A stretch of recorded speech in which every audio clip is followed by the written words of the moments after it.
الحمد لله نحمده ونستعينه ونستغفره ونعوذ بالله من شرور أنفسنا ومن سيئات أعمالنا من يهده الله فلا مضل له ومن يضلل فلا هادي له وأشهد أن لا إله إلا الله وحده لا شريك له وأشهد أن محمدا عبده ورسوله أرسله بالهدى ودين الحق ليظهره على الدين كله ولو كره المشركون اللهم صل على محمد وعلى آل محمد كما صليت على إبراهيم وعلى آل إبراهيم إنك حميد مجيد اللهم بارك على محمد وعلى آل محمد كما باركت على إبراهيم وعلى آل إبراهيم في العالمين إنك حميد مجيد عباد الله أوصيكم ونفسي أولا بتقوى الله يا أيها الذين آمنوا اتقوا الله حق تقاته ولا تموتن إلا وأنتم مسلمون يا أيها الذين آمنوا اتقوا الله وقولوا قولا سديدا يصلح لكم أعمالكم ويغفر لكم ذنوبكم ومن يطع الله ورسوله فقد فاز فوزا عظيما يا أيها الناس اتقوا ربكم الذي خلقكم من نفس واحدة وخلق منها زوجها وبث منهما رجالا كثيرا ونساء واتقوا الله الذي تساءلون به والأرحام إن الله كان عليكم رقيبا أما بعد فإن أصدق الحديث كتاب الله وخير الهدي هدي محمد صلى الله عليه وسلم وشر الأمور محدثاتها وكل محدثة بدعة وكل بدعة ضلالة وكل ضلالة في النار അല്ലാഹുവിന്റെ സത്യവിശ്വാസികളായ അടിമകളെ, തഖ്വയുള്ളവരായി ജീവിക്കുകയും അതുവഴി ദുനിയാവിലും ആഖിറത്തിലും അല്ലാഹു പൊരുത്തപ്പെടുന്ന ജീവിതം സമ്പാദിക്കുകയും ചെയ്യണമെന്ന് ആദ്യമായി എന്നോടും തുടർന്ന് നിങ്ങൾ ഓരോരുത്തരോടും വസിയ്യത്ത് ചെയ്യും. അല്ലാഹു സുബ്ഹാനഹു വ തആല മുഹറം മാസത്തോടുകൂടി അതാത് കാലഘട്ടത്തിൽ നടന്ന സംഭവങ്ങളും ചരിത്രങ്ങളും അവസാനിപ്പിക്കുകയാണ്. കാലങ്ങളുമായി അല്ലാഹു സംഭവങ്ങളെ ബന്ധിപ്പിച്ചിട്ടുണ്ട്, സമയങ്ങളുമായി അല്ലാഹു ബന്ധിപ്പിച്ചിട്ടുണ്ട്, സ്ഥലങ്ങളുമായി അല്ലാഹു തആല ബന്ധിപ്പിച്ചിട്ടുണ്ട്. ഈ ബന്ധങ്ങളെല്ലാം റിസാലത്തിന്റെ കയ്യൊപ്പോടെ ശരീഅത്ത് അനുവദിച്ചു തരുന്നതായിരിക്കണം, എന്നാലേ നമുക്കത് അംഗീകരിക്കാൻ പറ്റുകയുള്ളൂ. അല്ലാഹു സുബ്ഹാനഹു വ തആല സമൂഹത്തെ പഠിപ്പിക്കുന്ന കാര്യങ്ങൾ മുഴുവനും അതിനെ ബയാൻ ചെയ്യാൻ അല്ലാഹു നിയോഗിച്ചത് റസൂലുള്ളാഹിയെയാണ്. അതുകൊണ്ടാണ് ഇസ്ലാമിന്റെ കാര്യത്തിൽ ഷഹാദത്തിൽ രണ്ടാമത്തെ ഭാഗമായി റിസാലത്ത് വന്നത്. അതാത് കാലഘട്ടങ്ങളിൽ ചരിത്രം ഓർമ്മിപ്പിക്കുന്ന വിഷയം തൗഹീദാണ്. ഏത് വിഷയത്തിനും അല്ലാഹു മാത്രമായിരിക്കണം. എന്തുകൊണ്ടാണത്? അല്ലാഹു സുബ്ഹാനഹു വ തആല മനുഷ്യരോട് ആദ്യമായി അല്ലാഹു മനുഷ്യരുമായി നടന്ന കരാറ് അല്ലാഹുവിന്റെ റുബൂബിയ്യത്ത് ജീവിതത്തിൽ പകർത്തണം എന്നതാണ്. അശ്ശഹാദത്തു റുബൂബിയ്യ. ആകാശലോകത്ത് മനുഷ്യ സമൂഹത്തെ എല്ലാം വിളിച്ചുകൂട്ടിയ ഒരു സമ്മേളനം. ആ സമ്മേളനത്തിൽ അർവാഹുകളും ആദമിന്റെ ശരീരവും ആദം ശരീരത്തോടു കൂടിയും ബാക്കിയുള്ളത് റൂഹുകളുമാണ് പങ്കെടുത്തത്. അവിടെ വെച്ച് അല്ലാഹുവുമായിട്ട് നടന്നൊരു സംവാദം ഉണ്ടായി. അള്ളാഹു മനുഷ്യരും തമ്മിൽ നടന്നൊരു സംവാദം, മലക്കുകളുമായിട്ട് അങ്ങനെ ഒരു സംവാദം, അല്ലെങ്കിൽ ജിന്നുകളുമായിട്ട് അങ്ങനെ ഒരു സംവാദം അള്ളാഹു തആല നമുക്ക് മറന്നിരുന്നില്ല. മനുഷ്യനെ ആദരിക്കാനാണ് അള്ളാഹു തആല അത് ചെയ്തത്. ഇക്റാമിന്റെ ഭാഗം, ഒന്നാമത്തെ ഭാഗം അതാണ്. വലഖദ് കറംനാ ബനി ആദം, ആദമിന്റെ സന്തതികളെ ആദരിച്ചു എന്നല്ല പറഞ്ഞില്ലേ? ആദരവിന്റെ ഒന്നാമത്തെ ആദരവ് അതാണ്. ഭൂമിയിൽ എത്തുന്നതിന് മുമ്പ് എല്ലാവരെയും വിളിച്ചു കൂട്ടി അള്ളാഹു തആല ഒരു ചർച്ച ചെയ്യുകയാണ്. അത് ആദരവ് തന്നെയാണ്. അള്ളാഹുവിന്റെ ഹളറത്തിൽ മനുഷ്യൻ പങ്കെടുക്കുകയാണ്. അത് എങ്ങനെ, ഏതുപോലെ, അതൊന്നും നമ്മൾ അന്വേഷിക്കേണ്ടതില്ല. അള്ളാഹു പറഞ്ഞെടുത്ത് നിന്നാ മതി. ബിലാ തക്യീഫ്, എങ്ങനെയെന്നാരും ചോദിക്കണ്ട. വലാ തശ്ബീഹ്, ഏതുപോലെയെന്നും ചോദിക്കണ്ട. വലാ തംസീൽ, എന്തിനു തുല്യം, അതും ചോദിക്കണ്ട.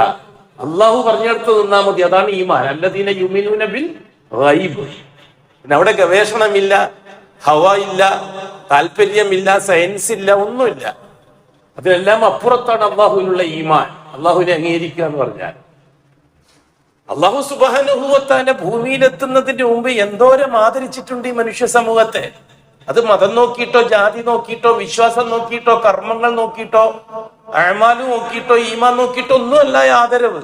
മനുഷ്യൻ എന്ന പ്രകൃതത്തെ അംഗീകരിച്ചുകൊണ്ടാണ് അള്ളാഹു തആല അത് ആദരിച്ചത്. ഫിത്രത്തല്ലാഹ് അല്ലത്തി ഫത്തറന്നാസ അലൈഹ, ആ പ്രകൃതം, മനുഷ്യന്റെ പ്രകൃതം അള്ളാഹ്ക്ക് ഇഷ്ടപ്പെട്ട പ്രകൃതമാണ്.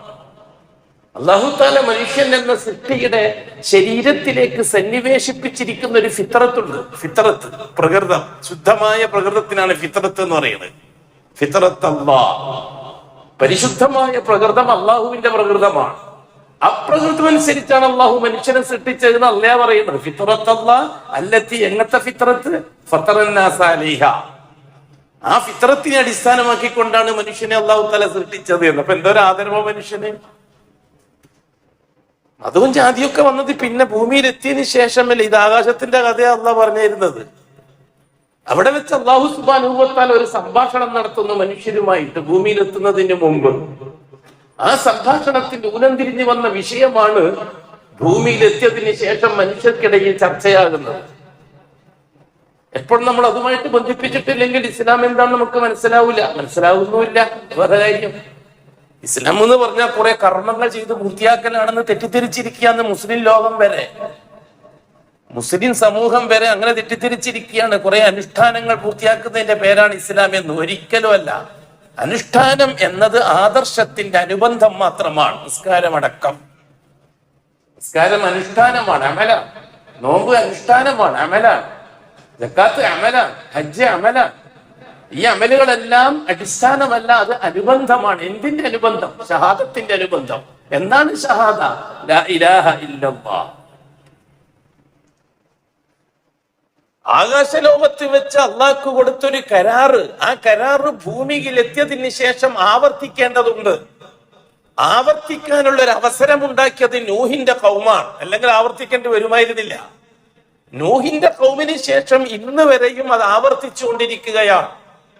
നൂഹ് നബി തൊട്ട് അഷ്റഫുൽ ഖൽഖ് വരെയുള്ള 313 മുർസലീങ്ങൾ അത് ആവർത്തിക്കേണ്ടി വന്നു. അതുകൊണ്ടാണ് ത്യാഗം മുഴുവനും അവർ സഹിക്കേണ്ടി വന്നത്.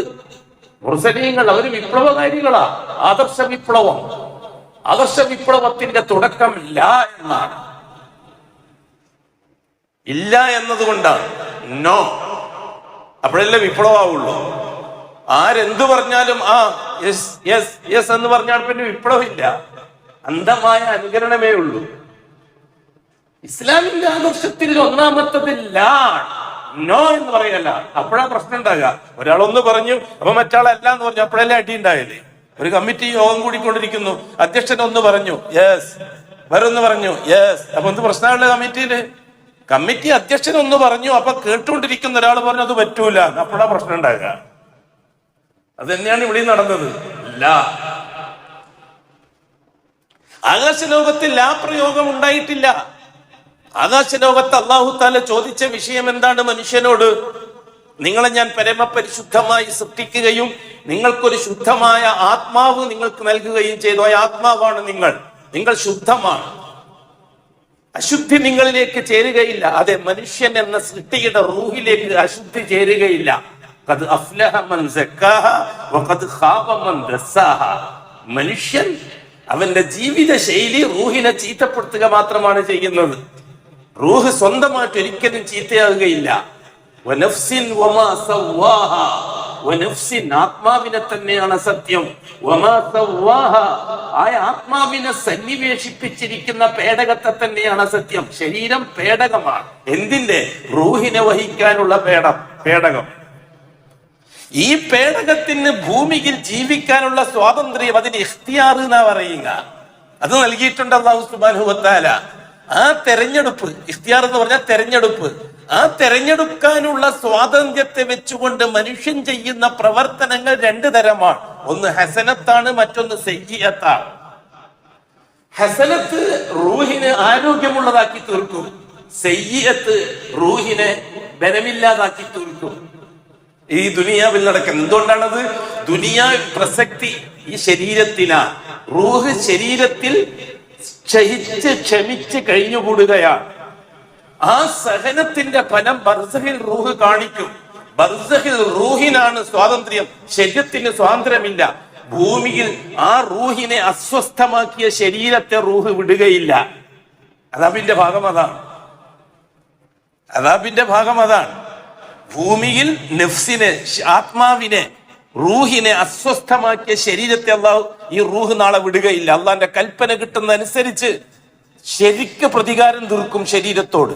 ഭൂമിയിൽ പ്രതികാരം തീർക്കാൻ റൂഹിന് അനുവാദമില്ല. കാരണം പ്രവർത്തിക്കാനുള്ള സ്വാതന്ത്ര്യം മനുഷ്യർക്ക് കൊടുത്തിട്ടുണ്ട്. അതുകൊണ്ട് മനസ്സുള്ളവനിക്ക് അംഗീകരിക്കാം, മനസ്സുള്ളവനിക്ക് തള്ളാം. ഇത് സ്വാതന്ത്ര്യമാണ്. ആ തെരഞ്ഞെടുപ്പിനെ അടിസ്ഥാനമാക്കിക്കൊണ്ടാണ് അല്ലാഹു സുബ്ഹാനഹു വ തആല മനുഷ്യനെ പരിഗണിക്കുന്നത്. പറഞ്ഞു വന്നത്, ആകാശലോകത്ത് വെച്ച് അല്ലാഹു സുബ്ഹാനഹു വ തആല മനുഷ്യരുമായി നടന്ന ആ സമ്മേളനത്തിൽ, ആ ചർച്ചയിൽ വളരെ കൃത്യമാണ് ഖുർആൻ. ഇത് അഖദ റബ്ബുക മിൻ ബനി ആദമ മിൻ ദുനൂബിൻ ദുർരിയതഹും, എന്നിട്ട് അല്ലാഹു ഫഅശ്ഹദഹും അലാ അൻഫുസിഹിം, ആകാശലോകത്ത് വെച്ച് ഓരോ മനുഷ്യനെ കൊണ്ടും അല്ലാഹു ഷഹാദത്ത് പറയിപ്പിച്ചു. ആ ഷഹാദത്തിനാണ് നാം ഷഹാദത്തുർ റുബൂബിയ എന്ന് പറയുന്നത്. ഇപ്പം നമ്മൾ നടത്തിക്കൊണ്ടിരിക്കുന്ന ഷഹാദത്തുൽ ഉലൂഹിയ. ഈ ഷഹാദത്തുർ റുബൂബിയയിൽ നിന്ന് ഉലൂഹിയത്തിന്റെ ഷഹാദത്തിലേക്ക് കൺവെർട്ട് ചെയ്യേണ്ടി വന്നത്, ഡൈവേർട്ട് ചെയ്തു കൊണ്ടത് എന്തുകൊണ്ടാണ്? അതാണ് റിസാലത്തിന്റെ ചരിത്രം. അള്ളാഹ്ക്ക് റുബൂബിയത്തിന് ഷഹാദത്ത് കൊടുത്ത അടിമകൾ പിന്നെ ഷഹാദത്തുൽ ഉലൂഹിയ കൂടി ഏറ്റെടുക്കേണ്ടി വന്നത് എന്തുകൊണ്ടാണ്? നമ്മൾ കൃത്യമായിട്ട് വിശദീകരിച്ചിട്ടുള്ളതിന് മുമ്പ് ആകാശലോകത്ത് വെച്ച് അല്ലാഹു സുബ്ഹാനഹു വ തആല ഷഹാദത്ത് പറയിപ്പിക്കുന്നു. അശ്ഹദു, അതെല്ലാരെ കൊണ്ടും പറയിപ്പിച്ചു. അല്ലാഹ് ഹിന്ദുവിനെ കൊണ്ടും പറയിപ്പിച്ചു, ക്രിസ്ത്യാനിയെ കൊണ്ടും, ജൂതനെ കൊണ്ടും, മജൂസിയെ കൊണ്ടും, നിരീശ്വരവാദിയെ കൊണ്ടും, ബഹുദൈവവാദിയെ കൊണ്ടും, അങ്ങനെ ഫിറൗനെ കൊണ്ടും, മൂസ നബിയെ കൊണ്ടും, നമ്രൂദിനെ കൊണ്ടും, ഇബ്രാഹിം നബിയെ കൊണ്ടും, അബൂജഹലിനെ കൊണ്ടും, അഷ്റഫുൽ ഖൽഖിനെ കൊണ്ടും, എല്ലാരെ കൊണ്ടും അല്ലാഹു ആ ഷഹാദത്ത് പറയിപ്പിച്ചിട്ടുണ്ട്. ഫഅശ്ഹദഹു അലാ അൻഫുസിഹിം, ഓരോരുത്തരെ കൊണ്ടും പറയിപ്പിച്ചിട്ടുണ്ട്. കൂട്ടത്തിൽ പറയല്ല, ബോലോ ഒരു കൂട്ടത്തിൽ പറയല്ല, ഓരോരുത്തരെ കൊണ്ടും അല്ലാഹു പറയിപ്പിച്ചിട്ടുണ്ട്. ഫഅശ്ഹദഹും അലാ അൻഫുസിഹിം, ഓരോരുത്തരെ കൊണ്ടും അല്ലാഹു ഷഹാദത്ത് പറയിപ്പിച്ചിട്ടുണ്ട്. ഏത് വിഷയത്തിൽ? അലസ്തു ബി റബ്ബിക്കും, നിങ്ങളെ റബ്ബ് ഞാനല്ലേ, നിങ്ങളെ ഇലാഹ് ഞാനല്ലേ എന്നുള്ളതാണ് ചർച്ച. റുബൂബിയത്തും ഉലൂഹിയത്തും വേർതിരിച്ച് ചർച്ച ചെയ്തേ പറ്റൂ. ഉലൂഹിയത്തിലുള്ള ചർച്ചയെ കുഴിച്ചു മൂടിയത് സൂഫികളാണ്. സൂഫികളെ കൊണ്ടത് ചെയ്യിപ്പിച്ചത് ജൂതന്മാരാണ്. എന്തിന്? ഒന്നാമത്തെ ഷഹാദ ബാത്തിലാക്കാൻ. ലാ ഇലാഹ ഇല്ലല്ലാഹ് കൊടുത്ത ഷഹാദ ബാത്തിലാക്കിയെങ്കിലേ മുസ്ലിമീങ്ങളെ നരകത്തിലേക്ക് അയക്കാൻ പറ്റുള്ളൂ. മുസ്ലിമീങ്ങൾ നിസ്കരിക്കുന്നില്ല എന്നതുകൊണ്ടോ, നോമ്പ് നോക്കുന്നില്ല എന്നതുകൊണ്ടോ, സക്കാത്ത് കൊടുക്കുന്നില്ല, അല്ലെങ്കിൽ ഹജ്ജ് ചെയ്യുന്നില്ല, അതൊരു പാപമായിട്ടാണ് അല്ലാഹു തആല കാണുന്നത്. യഗ്ഫിർ ലിമൻ യശാഉ, ചിലപ്പോൾ അല്ലാഹ് പുറത്തു കൊടുത്തെന്ന് വരും. വയുഅദ്ദിബു മൻ യശാഉ, ചിലപ്പോൾ അല്ലാഹ് മാപ്പാക്കി ശിക്ഷിച്ചെന്നും വരും. ഒരു മുസ്ലിമിനെ ഇസ്ലാമിൽ നിന്ന് പുറത്താക്കുന്നത് ഇതല്ല. ജൂതന് നന്നായിട്ട് അറിയാം, ഷഹാദത്ത് ബാത്തിലാകുമ്പോഴാണ് മുസ്ലിം അള്ളാഹുവിനെ പൂർണ്ണമായി കൈവടിയുന്നത്. ഒരിക്കലും ഒന്നും അല്ലാഹു തആല സ്വീകരിക്കാത്ത രീതിയിൽ നരകത്തിൽ കാലാകാലം. വമൻ യുശ്രിക് ബില്ലാഹ് ഫഖദ് ഹറമ അല്ലാഹു അലൈഹിൽ ജന്ന വമഅവാഹുൻ നാർ വമാ ലിദ്ദാലിമീന മിൻ അൻസാർ. അല്ലാഹു അക്ബർ. ആകാശലോകത്ത് വെച്ച് അള്ളാഹുവാണ് റബ്ബ് എന്ന കാര്യത്തിൽ ഷഹാദത്ത് കൊടുത്ത മനുഷ്യൻ സ്വതന്ത്രനാണ്. അത് തന്നെയാണ് മനുഷ്യർക്കുള്ള ആദരവും നാം പലപ്പോഴും ആവർത്തിച്ചിട്ടുണ്ട്. ഒരു ഹിന്ദു ആദരിക്കപ്പെടുന്നത് ഇൻസാനിയത്തിന്റെ അഡ്രസ്സിൽ. എന്താ കാര്യം? അവന്റെ റൂഹ് പണ്ട് ലാ അഷ്ഹദു അല്ലാ റബ്ബ ഇല്ലല്ലാഹ് അഷ്ഹദു അന്നല്ലാഹ റബ്ബുനാ എന്ന് ഷഹാദത്ത് പറഞ്ഞിട്ടുണ്ട്. ഒരു ക്രിസ്ത്യാനി ആദരിക്കപ്പെടുന്നത് ഇൻസാനിയത്തിന്റെ അഡ്രസ്സിലാണ്. അവന്റെ റൂഹ് ആകാശത്തിൽ വെച്ച് ഷഹാദത്ത് പറഞ്ഞിട്ടുണ്ട്. അതേപോലെ തന്നെ ഒരു ജൂതൻ, അത് നമ്മളെപ്പോഴും ഈ ഭൗതിക കാര്യത്തിൽ, രാഷ്ട്രീയ കാര്യത്തിലും മറ്റും കൊടിയ ശത്രുക്കളായിട്ട് കാണുന്ന ഫാസിസ്റ്റുകൾ, കമ്മ്യൂണിസ്റ്റുകൾ, അവര് പോലും അള്ളാഹുവിന്റെ അടുക്കൽ ഇൻസാനിയത്തിന്റെ അഡ്രസ്സിൽ ആദരിക്കപ്പെടേണ്ടവരാണ്. കാരണം അവരെല്ലാം അള്ളാഹുവിന്റെ മുമ്പിൽ റുബൂബിയ്യത്തിന് ഷഹാദത്ത് പറഞ്ഞവരാണ്. അല്ലാഹു അക്ബർ, ഇന്നല്ലദീന ഖാലു റബ്ബുനല്ലാഹ്. പക്ഷെ സുമ്മസ്തഖാമു അവരെ കൊണ്ട് നടന്നില്ല. സുമ്മസ്തഖാമു നിലനിർത്താൻ അവരെ കൊണ്ട് കഴിഞ്ഞില്ല. ആയത്തിന്റെ ബാക്കിയത ഇന്നല്ലദീന ഖാലു റബ്ബുനല്ലാഹ്, എന്റെ റബ്ബ് അല്ലാഹുവാണ്, അല്ലെങ്കിൽ അല്ലാഹുവാണ് എന്റെ റബ്ബ്. സുമ്മസ്തഖാമു, പിന്നെ അതിൽ പിടിച്ചു നിൽക്കുകയും ചെയ്തു എന്ന് പറഞ്ഞിട്ടുണ്ട്. അല്ലാഹു പിടിച്ചു നിൽക്കാൻ അവരെ കൊണ്ട് കഴിഞ്ഞില്ല, പലരെ കൊണ്ടും കഴിഞ്ഞില്ല. അതുകൊണ്ട് പലരും കാഫിറുകളായി, മുർത്തദ്ദുകളായി, മുശ്രിക്കുകളായി, ക്രിസ്ത്യാനികളായി, ജൂതന്മാരായി, മജൂസികളായി, ഷിയാക്കളായി ഷഹാദത്തിൽ പിടിച്ചു നിൽക്കാൻ കഴിയാതെ വന്നപ്പോൾ അല്ലാഹു സുബ്ഹാനഹു വ തആല ആകാശ ലോകത്ത് വെച്ച് മനുഷ്യ സമൂഹത്തെ കൊണ്ട് റുബൂബിയ്യത്തിന് ഷഹാദത്ത് പറഞ്ഞിട്ട് വിട്ടതാ ഭൂമിയിലേക്ക്. അല്ലാഹു തആല ഓരോരുത്തരെ കൊണ്ട് പറയിപ്പിച്ചിട്ടുണ്ട്. അശ്ഹദഹും അലാ അൻഫുസിഹിം അലസ്തു ബിറബ്ബിക്കും ഖാലൂ ഷഹീദിനാ. ഖാലൂ, മനുഷ്യരാശി മുഴുവനും അന്ന് അള്ളാന്റെ മുമ്പിൽ പ്രസ്താവിച്ചു, ഷഹീദിന, ഏറ്റു അല്ലാഹുവേ, ഞങ്ങൾ ഭൂമിയിലെത്തിയാൽ നീ തന്നെയാണ് റബ്ബ് എന്ന് ജീവിച്ച് തെളിയിക്കാൻ ഞങ്ങൾ തയ്യാറാണ്. എന്താണിത്? എന്തിനാലും ചർച്ച ചെയ്യാതെ പോയത്? ചർച്ച ചെയ്താൽ ബുദ്ധിമുട്ടുണ്ട്, ജാറക്കാർക്ക് നഷ്ടമാണ്. ജാറങ്ങളെ കൊണ്ട് ഷഹാദത്തിനെ ബാത്തിലാക്കാൻ വേണ്ടി ജൂതൻ ഉണ്ടാക്കി തീർത്ത ഏർപ്പാടുകൾ അത് ഈ സമൂഹത്തിന് മനസ്സിലായി പോയാൽ ബുദ്ധിമുട്ടാണ്. അതുകൊണ്ടാണ്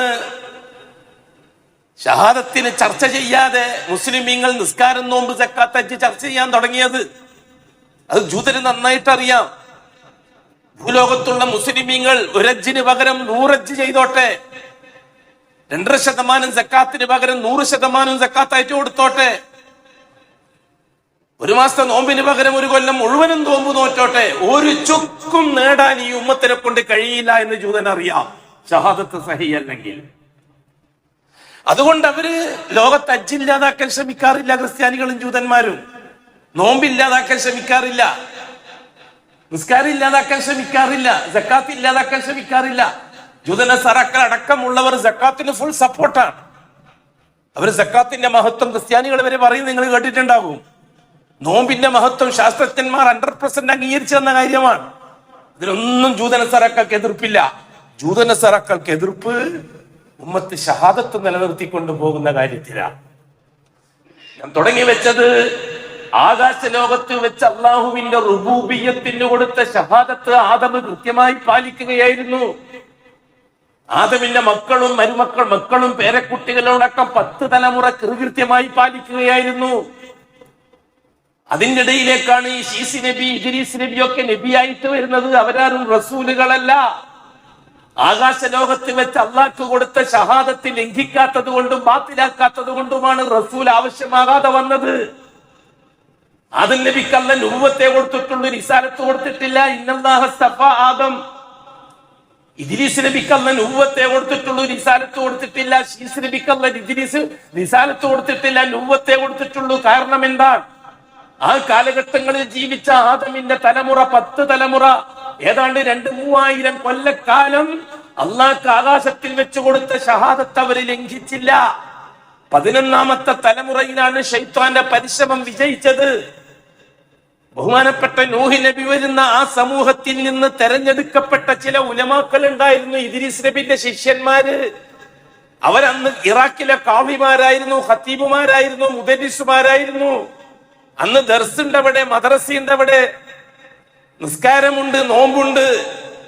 അതിനൊക്കെ നേതൃത്വം വഹിച്ചത് ഉലമാക്കളാണ്, ഇദ്രീസ് നബിന്റെ ശിഷ്യന്മാര്.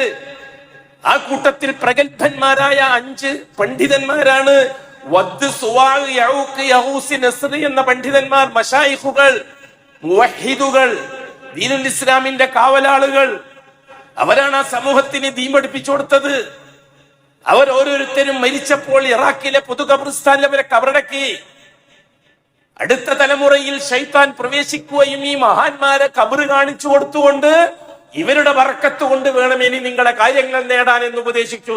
11ാമത്തെ തലമുറ ഇലാഹറത്തിലെത്തി. അതാണ് ശിർക്കിന്റെ ആരംഭം.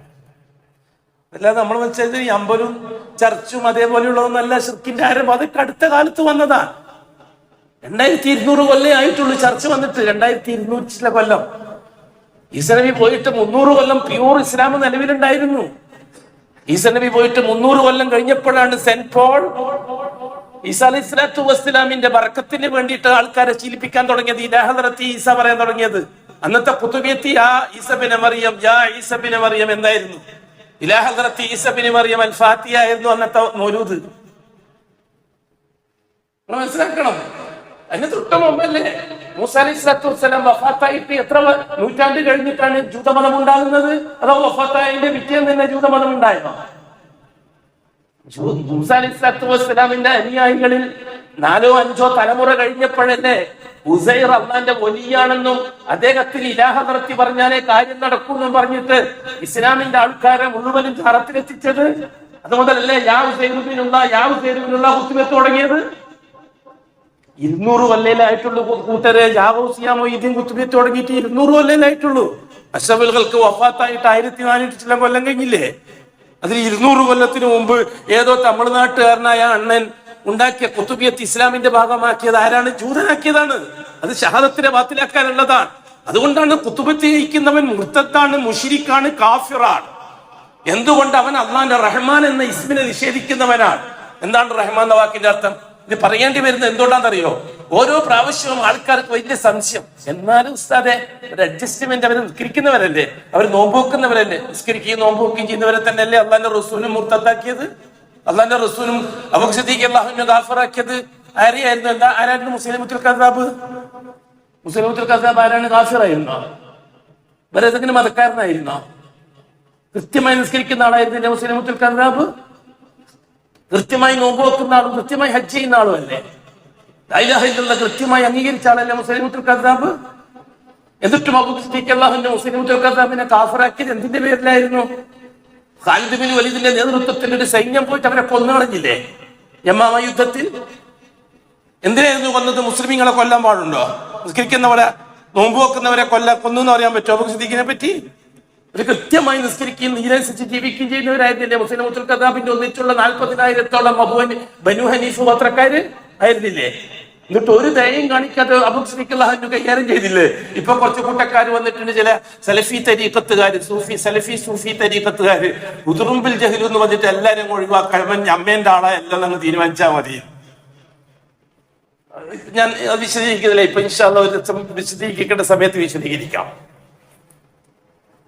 അലി അല്ലാഹു തആല മുസ്ലിമീങ്ങളെ ആയിരുന്നില്ലേ തീയിലിട്ട് കൊന്നത്? ആയിരുന്നില്ലേ? അലി അല്ലാഹുവിനെ തീ കൊണ്ടുണ്ടാക്കിയിട്ട് തീയിലിട്ട് കൊന്നത് ആരെയായിരുന്നു? ഹിന്ദുക്കളെ ആയിരുന്നോ? ക്രിസ്ത്യാനികളെ ആയിരുന്നോ? ജൂതന്മാരെ ആയിരുന്നോ? മുസ്ലിമീങ്ങളെ ആയിരുന്നില്ലേ? അവർ കൃത്യമായി 5 നേരം നിസ്കരിക്കുന്നവരായിരുന്നില്ലേ? അവർ കൃത്യമായി നോമ്പുവെക്കുന്നവരായിരുന്നില്ലേ? മുഹമ്മദി ശരീഅത്തനുസരിച്ച് ജീവിക്കുന്നവരായിരുന്നില്ലേ? എന്നിട്ടും അവർ ബഹുമാനപ്പെട്ട അലി അല്ലാഹുവിന്റെ ഖിലാഫത്ത് കാലത്ത് അവരെ തീയിലിട്ട് കരിച്ചു കൊല്ലാൻ കാരണം എന്താ? അലി അല്ലാഹു തആലാനെ കൊണ്ടാണ് കാര്യങ്ങൾ നടക്കുന്നത് എന്ന് വിശ്വസിച്ചതിന്റെ പേരിൽ അവരെ ബഹുമാനപ്പെട്ട അലി അല്ലാഹുവിനെ ഹാജരാക്കി, അലി അല്ലാഹുവിന്റെ സദസ്സിൽ ഹാജരാക്കി. എന്നിട്ട് അവരോട് ചോദിച്ചു, നിങ്ങൾക്ക് ഇങ്ങനെ ഒരു വാദമുണ്ടെന്ന് കേട്ടല്ലോ, ശരിയാണോ?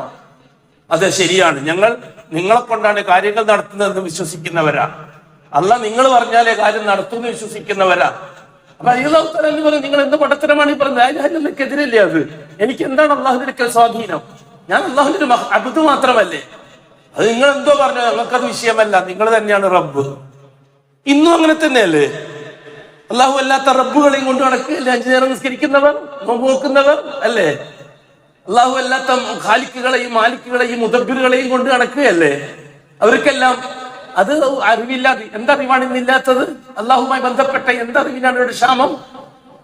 അലി അല്ലാഹു തആല അവരോട് പറഞ്ഞു, നിങ്ങൾക്ക് മാപ്പില്ല. ഉടൻ തന്നെ കൽപ്പന കൊടുത്തു തീക്കുണ്ഡമുണ്ടാക്കാൻ. തീക്കുണ്ടമുണ്ടാക്കി ജീവിച്ചിരിക്കുന്ന വലിയന്റെ കഥയായി പറയുന്നത്. പിന്നെ മരിച്ചുപോയാളുടെ കഥ പറയണം. മരിച്ചുപോയാൾ വന്നിട്ട് ഒരു ശേഖങ്ങളോ റിഫാ ശേഖങ്ങളോ വന്നിട്ട് എന്നെ വിളിക്കണ്ടെന്ന് പറയില്ലല്ലോ. അലി അള്ളാഹുവിന് ജീവനോടെ പറഞ്ഞിട്ട് എന്നെ കൂട്ടാക്കിയില്ല. പിന്നെയാണോ അനുയായികള് മരിച്ചുപോയ തങ്ങന്മാരുടെ അനുയായികള് നേട്ടൊക്കെ കൂട്ടാക്കാൻ? അലി അള്ളാഹു തആല വളരെ കൃത്യമായിട്ട് തന്നെ അവർ കാഫിരീകളാണെന്ന് വിധി കൽപ്പിച്ചു. അവർ അള്ളാഹുവിനെ നിഷേധിച്ചിട്ടില്ല, അള്ളാഹുവിനെ നിശ്ചയിച്ചിട്ടില്ല, അള്ളാഹിനെ തള്ളി പറഞ്ഞിട്ടില്ല, മുഹമ്മദ് നബിയെ തള്ളി പറഞ്ഞിട്ടില്ല. പക്ഷെ അന്ധമായി അലി അല്ലാഹു തആലാവിനെ ആദരിക്കുകയും അലിയാണ് കാര്യങ്ങൾ നടത്തുന്നത് വിശ്വസിക്കുകയും ചെയ്തു. അതിന്റെ പേരിൽ ബഹുമാനപ്പെട്ട അലി അല്ലാഹു തആല അവരെ തീയിലിട്ട് കരിച്ചു പോക്കി. ആ കൊല്ലുന്ന സമയത്ത് അവരെന്താ പറയുന്നറിയോ? നമ്മുടെ കാലഘട്ടത്തിലുണ്ട് ഷെയ്ഖുന നരകത്തിലാണെങ്കിൽ അമ്മ നരകത്തിലേക്ക് ഒരു പേടി നമുക്കില്ല എന്ന് പറയുന്ന ഷിയാക്കളുണ്ട് നമ്മുടെ നാട്ടിൽ. നിങ്ങളുടെ നാട്ടിലുണ്ടോ എന്ന് നമുക്കറിയില്ല. അതേപോലെ തന്നെ അവരും പറഞ്ഞത്, അവരെന്താ പറഞ്ഞറിയാം? അലി ഞങ്ങളെ കുന്നോളി, തന്നെ അള്ളാഹുവിനെ കൊല്ലാൻ അവകാശമുണ്ട്, നിങ്ങൾ ഞങ്ങളെ റബ്ബാണ്, റബ്ബിനാണ് കൊല്ലാൻ അവകാശം, അതുകൊണ്ട് ഞങ്ങൾ സന്തോഷത്തോടുകൂടി തന്നെ ഞങ്ങൾ മരിച്ചോളാം. ആ സമയത്തും കൂടി അവരെ വിശ്വാസം മാറ്റിയില്ല. ഇബ്നു അബ്ബാസ് റളിയല്ലാഹു തആല അൻഹു അലി റളിയല്ലാഹു തആല അൻഹു അവരെ കൊന്ന രീതിയെ വിമർശിച്ചിട്ടുണ്ട്. തീ കൊണ്ട് കൊന്നത് ശരിയായില്ല എന്ന്. ഞാനാണെങ്കിൽ അവരെ കൊല്ലുക തന്നെ ചെയ്യും, ഇബ്നു അബ്ബാസിന്റെ വാചകം.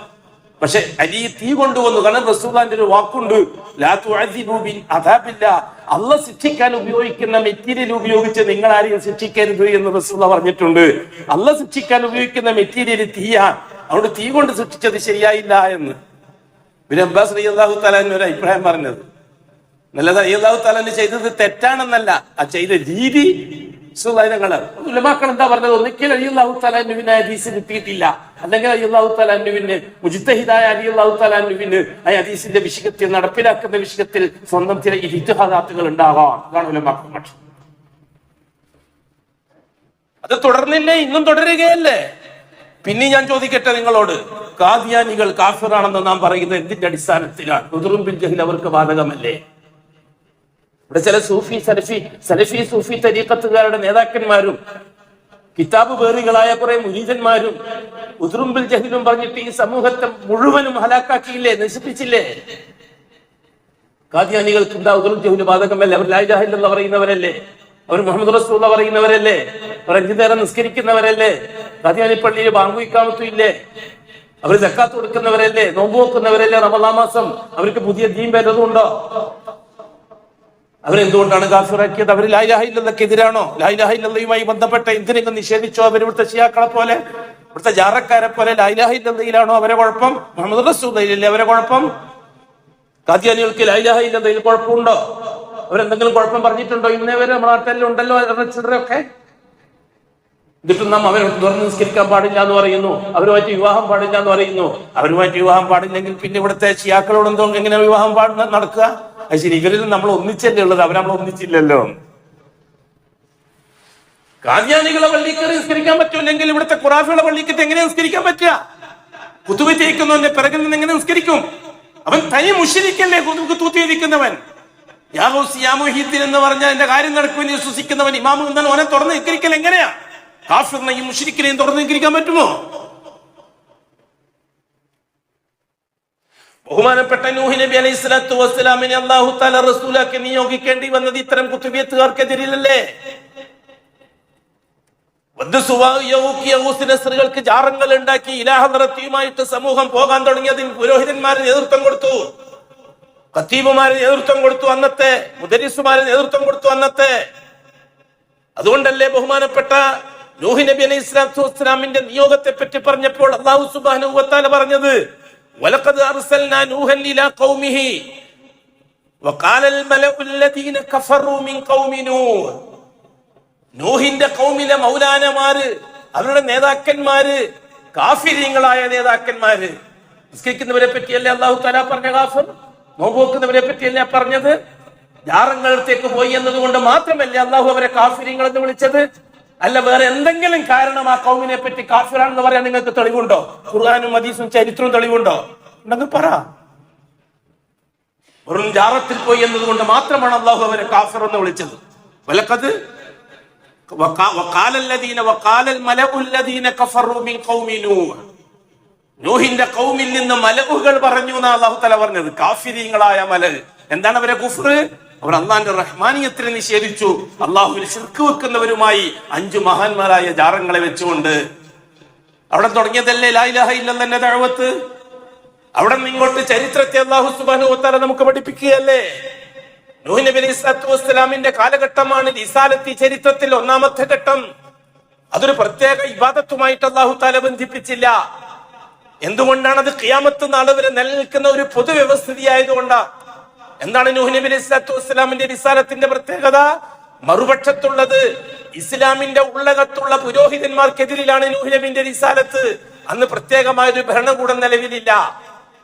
പുരോഹിതന്മാര് സമൂഹത്തെ നിയന്ത്രിക്കുന്ന കാലഘട്ടമായിരുന്നു അത്. അതുകൊണ്ട് തന്നെ നൂഹ് നബിന്റെ നേതൃത്വത്തിൽ വന്ന നൂഹ് നബിന്റെ റിസാലത്തിനെതിരിൽ ഒരു ഭരണകൂടം നൂഹ് നബിയെ എതിർത്തില്ല. മറിച്ച് നൂഹ് നബിന്റെ ഖൗമിലെ മൗലാനമാരാണ് എതിർത്തത്. ചരിത്രം ശരിക്കും പഠിച്ചിരിക്കണം. അതിനകത്ത് നൂഹി കാലഘട്ടത്തിന്റെ പ്രത്യേകത എന്താണ്? നൂഹ് നബി അലൈഹി സ്വലാത്തു വസ്സലാമിന് എതിരിലുള്ളത് അന്നത്തെ സമൂഹത്തിലെ മൗലാനമാര് മാത്രമാണ്. അവരാണ് ആ സമൂഹത്തെ നയിച്ചുകൊണ്ടിരുന്നത്. ഇറാഖികളെ പ്രത്യേക രാജകുടുംബങ്ങളില്ല. അതുകൊണ്ട് തന്നെ നൂഹ് നബിന്റെ കാലഘട്ടത്തെ പ്രത്യേകം ഒരു ഇബാദത്തുമായി അല്ലാഹു കണക്ട് ചെയ്തിട്ട് ആ ചരിത്രത്തെ നമ്മളെ പഠിപ്പിച്ചില്ല. അത് എന്തുകൊണ്ട് ഖിയാമത്ത് നാൾ വരെ പൊതുവായിട്ട് നിൽക്കണം അത്. പിന്നെ വരുന്നത് ബഹുമാനപ്പെട്ട ഇബ്രാഹിം നബി അലൈഹി സ്വലാത്തു വസ്സലാം. ഇബ്രാഹിം അലൈഹി സ്വലാത്തു വസ്സലാമിനും ഇതേ ദൗത്യം തന്നെയായിരുന്നു നേർക്കൊണ്ട് വന്നത്. ഇബ്രാഹിം അലൈഹി സ്വലാത്തു വസ്സലാം നേരിടേണ്ടി വന്നത് 2 സമൂഹത്തെയാണ്. ഒന്ന് സ്വന്തം ബാപ്പയായ ആസറിന്റെ നേതൃത്വത്തിലുള്ള പൗരോഹിത്യത്തെ, 2 ആസറിന്റെ നേതൃത്വത്തിൽ നയിക്കപ്പെടുന്ന നമ്രൂദിന്റെ ഭരണകൂടത്തെ. അവിടെയാണ് ഭരണകൂടം വരുന്നത്. ഇബ്രാഹിം അലൈഹി സ്വലാത്തു വസ്സലാം 2 സമൂഹത്തെയാണ് നേരിട്ടത്. ഒന്ന് നമ്രൂദാകുന്ന രാഷ്ട്രീയക്കാരൻ, പിന്നെ ഒന്ന് ആസറാകുന്ന പുരോഹിതൻ. ഇന്ന് ആസർ ജീവിച്ചിരിപ്പുണ്ടെങ്കിൽ ഇവിടുത്തെ ഷീഈ സമൂഹത്തിന്റെ പ്രസിഡന്റ് ആവും, ഇവിടുത്തെ നാഷണൽ ഖാദിയാവും. ഇന്ത്യൻ ഗ്രാൻഡ് മുഫ്തിയല്ല, ലോക ഗ്രാൻഡ് മുഫ്തിയാവും ഇന്ന് ആസർ ജീവിച്ചിരിപ്പുണ്ടെങ്കിൽ. അതുകൊണ്ട് തന്നെ ആ സമൂഹം ഉണ്ടല്ലോ, ഈ ശൈഖുനമാരുടെയും മൗലാനവരുടെയും സമൂഹം, ആസറിന് റളിയല്ലാഹു അൻഹു പറയും. അവർ പറയുന്നത് റളിയല്ലാഹു അൻഹു അല്ല പറയാ അവര്, മറിച്ച് ആസർ ഇബ്രാഹിം നബിന്റെ ഇളയപ്പയാന്ന്, ഉപ്പയല്ല എന്ന് പറഞ്ഞിട്ട് അങ്ങ് ഉള്ളൂ. അള്ളാഹ് പറയുന്ന ഉപ്പയാണെന്ന്. യാ അബത്തി വഇദ് ഖാല ഇബ്രാഹിം ലിഅബീഹി എന്നല്ല പറയുന്നത്. ഇവരിവിടുത്തെ ഷിയാക്കണ്ടല്ലോ, ജാറത്തിന്റെ ആൾക്കാര്. ഈ ജാറത്തിന്റെ ആൾക്കാര് ആസർ ഇബ്രാഹിം നബിന്റെ ബാപ്പയാണെന്ന് സമ്മതിക്കൂല. അവർക്ക് സ്വകാര്യമായിട്ട് അവർ അലൈഹിസ്സലാമും പറയും, ആസറിന് റളിയല്ലാഹു അൻഹുവും പറയും. തനിച്ചതിയന്മാരാണ് കൂട്ടരെ ഈ ജാറക്കാര്. എന്നിട്ട് അവരുമായിട്ട് അഡ്ജസ്റ്റ് ചെയ്യാൻ ഈ സലഫികൾ തയ്യാറാകുന്നതിന്റെ നാണക്കേട് എനിക്ക് മനസ്സിലാകുന്നില്ല. എന്തൊരു വിഡ്ഢിത്തത്തിലാണ് ഈ സലഫികൾ എന്ന് പറയുന്ന ചിലർ എത്തിപ്പെട്ടിരിക്കുന്നത് എന്ന്. അതെ, ഇബ്രാഹിം അലൈഹി സ്വലാത്തു വസ്സലാമിന് ശേഷം അല്ലാഹു തആല ഇബ്രാഹിം ഈ കാലഘട്ടത്തെ ഇബാദത്തുമായി ബന്ധിപ്പിച്ചു. ശവ്വാൽ മാസം മുതൽ ദുൽഹജ്ജ് മാസം വരെയുള്ള 3 മാസങ്ങൾക്ക് ഇബ്രാഹിമി ചരിത്രത്തോടാണ് ബന്ധം. ദുൽഹജ്ജ് മാസം നടന്ന ഹജ്ജിനെ ഇബ്രാഹിമി കാലഘട്ടവുമായിട്ട് അല്ലാഹു ബന്ധിപ്പിച്ചു. ആ ഹജ്ജിനെ മുഹമ്മദി ശരീഅത്ത് അനുസരിച്ച് ഈ സമുദായത്തിന്റെ അമലാക്കിയത് എന്തിനാ? ഇബ്രാഹിമി കാലഘട്ടത്തെ ഈ സമുദായം കൃത്യമായി പാഠം ഉൾക്കൊള്ളണം എന്ന് പഠിപ്പിക്കാൻ വേണ്ടിയിട്ടാണ്. എന്തിനാണ് ഹജ്ജ്? വഅദാനും മിനല്ലാഹി ഇലന്നാസി വഅദാനും മിനല്ലാഹി വറസൂലിഹി ഇലന്നാസി യൗമൽ ഹജ്ജിൽ അക്ബർ. ആ മഹത്തായ ഹജ്ജിന്റെ ദിവസം മുഹമ്മദി ഉമ്മത്തിന് വിളംബരമുണ്ടായി, ലോകാവസാനം വരെയുള്ള മുസ്ലിമീങ്ങൾക്ക്. ആ വിളംബരം ഇബ്രാഹിമി പാരമ്പര്യത്തെ വെച്ചുകൊണ്ടാണ്. അല്ലാഹു തആല ദുൽഹജ്ജ് മാസത്തെ അമലുമായി ബന്ധിപ്പിച്ച ചരിത്രത്തെ നമ്മൾ ഓർമ്മിപ്പിക്കുകയാണ്. മുവഹിദുകൾക്കല്ലാതെ ഷിയാക്കൾക്ക് ഹജ്ജ് കൊണ്ട് എന്ത് പ്രയോജനമാണ്? ഇബ്രാഹിമി ശരീഅത്ത് കൊണ്ട് എന്ത് പ്രയോജനമാണ്? മുവഹിദുകൾക്കല്ലാതെ ഷിയാക്കൾക്ക് എന്ത് പ്രയോജനമാണ് ഹജ്ജ്? ലക്ഷങ്ങൾ ചെലവാക്കി സമയവും പൈസയും കളയാം എന്നതിൽ കവിഞ്ഞ് എന്ത് നേട്ടമാണ് ഇവിടുത്തെ ജാറക്കാർക്ക് ഹജ്ജ് കൊണ്ട് കിട്ടാനുള്ളത്? വല്ലാഹി ഒരു നേട്ടവും കിട്ടാനില്ല ജാറത്തിന്റെ ആൾക്കാർക്ക്.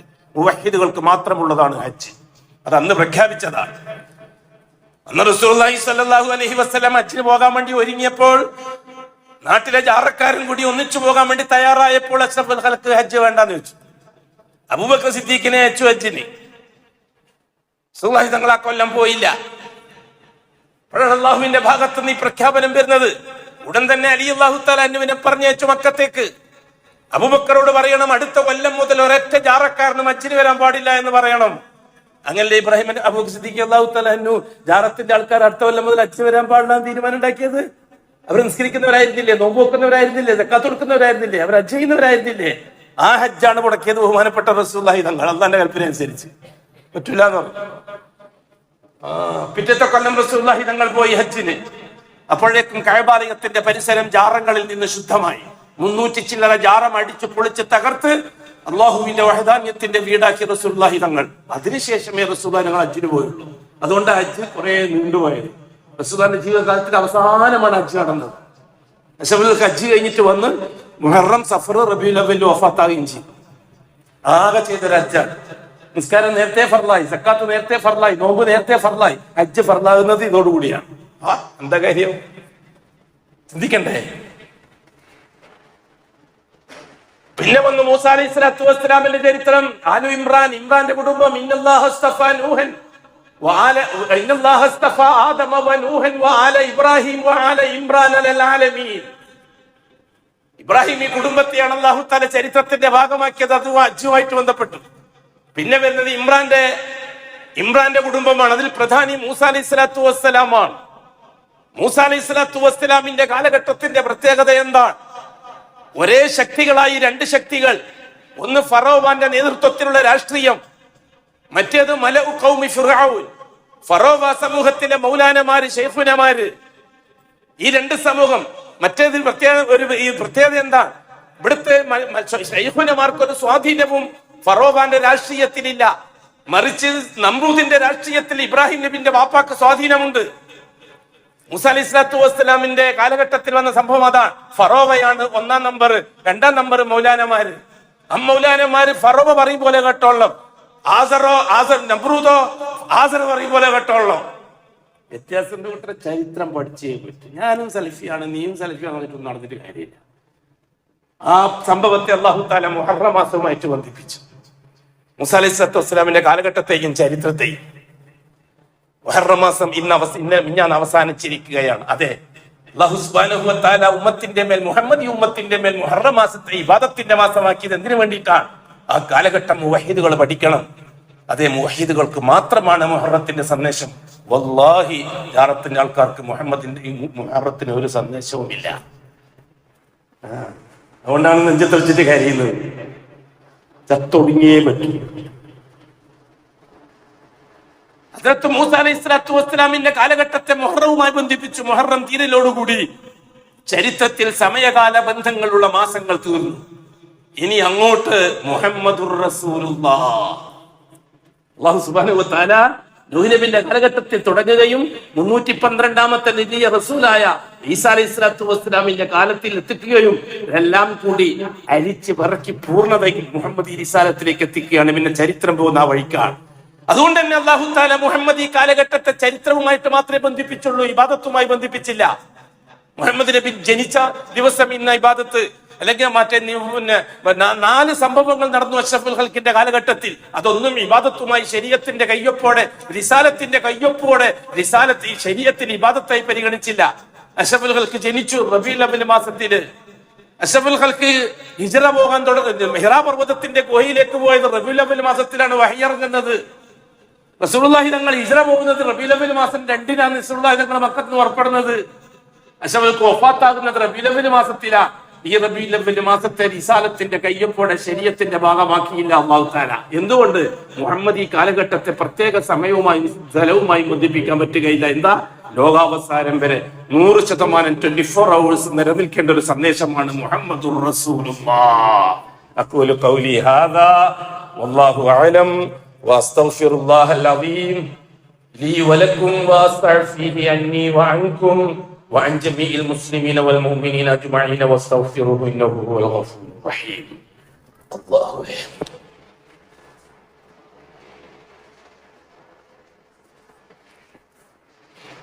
الحمد لله رب العالمين والصلاة والسلام على أشرف المخلوقين محمد وآله وصحبه أجمعين. عباد الله اتقوا الله حق تقاته ولا تموتن إلا وأنتم مسلمون. സഹോദരങ്ങളെ, സഹോദരിമാരെ, വളരെ പരിമിതമായ സമയമാണ്. കൃത്യവും വ്യക്തവുമായ അഗാധമായ വിഷയങ്ങളെ പറ്റി ചർച്ച ചെയ്യാൻ പറ്റിയ സമയമല്ല എന്ന് എനിക്കറിയാം. മനസ്സിലാക്കിയിരിക്കേണ്ട വിഷയം, സഫർ, റബീഉൽ അവ്വൽ, റബീഉൽ ആഖിർ, ജുമാദുൽ അവ്വൽ, ജുമാദുൽ ആഖിർ 5 മാസത്തെ അല്ലാഹു തആല ഫ്രീ ആക്കി വിട്ടു. എന്തിന്? ലിയബ്ലുവക്കും അയ്യുക്കും അഹ്സനു അമല. ആദ്യം പറഞ്ഞ 6 മാസം, 7 മാസം, റജബ്, ശഅബാൻ, റമളാൻ, ശവ്വാൽ, ദുൽഖഅദ, ദുൽഹജ്ജ്, മുഹറം. ഈ 7 മാസത്തിലെ റിസാലത്തിന്റെ കയ്യൊപ്പോടെ ശരീഅത്തിന്റെ ഭാഗമാക്കി അള്ളാഹു അംഗീകരിച്ചു തന്നു.